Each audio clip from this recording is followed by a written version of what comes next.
Even before Star Wars was a hit, two things started to pop up: rip-off Star Wars toys and bootleg Star Wars toys. When it comes to the bootlegs, they mostly came from other countries.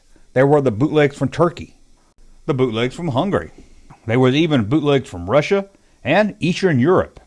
There was bootlegs from all over the place. But when it comes to the original first bootleg figures, well, that honor seems to go to Poland.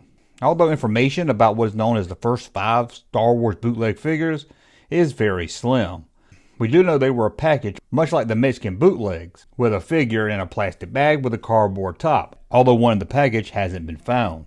These bootlegs were all made of hard plastic, with the exception of Princess Leia. It seems her chest area was hard plastic, but her arms and legs were more made out of hard rubber.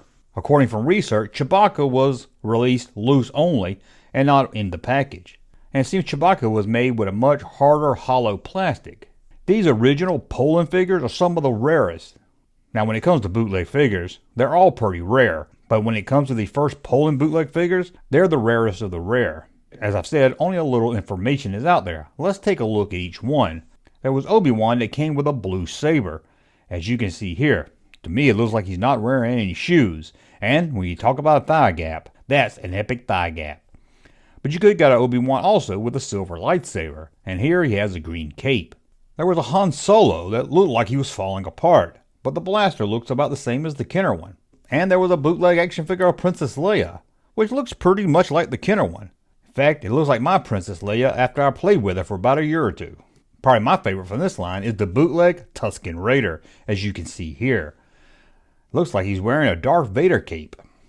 And when it comes to Chewbacca, there was at least 3 different ones. There was this one right here. No, that's not a dog turd, that's a brown Chewbacca.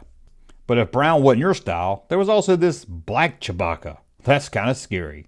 But maybe you're the type of Chewbacca fan that needed a little mixture of both. Well, here's a white and brown Chewbacca. Why is it white and brown? Could really find no information about that. Of course, there were other bootlegs from Poland, but these are considered the first ones to hit the market. If there were more of them, maybe they're still out there to be found. But so far, we only know about 5. But when it comes to bootlegs in Poland, it wasn't just the action figures. There also was a bootleg Star Wars novel, and one based on Empire Strikes Back, and another one based on Return of the Jedi. These guys even bootleg Splinter of the Mind's Eye, and, believe it or not, even a bootleg of Han Solo's adventure novels. If you have any of these Polish figures in your collection, I'd love to see some more pictures and maybe some more information about them. Again, these are so hard to find, little information is out there. But I think I've said that like 5 times. But I like looking at Star Wars bootleg action figures, at least in the vintage era. There's just something so wacky and weird about them.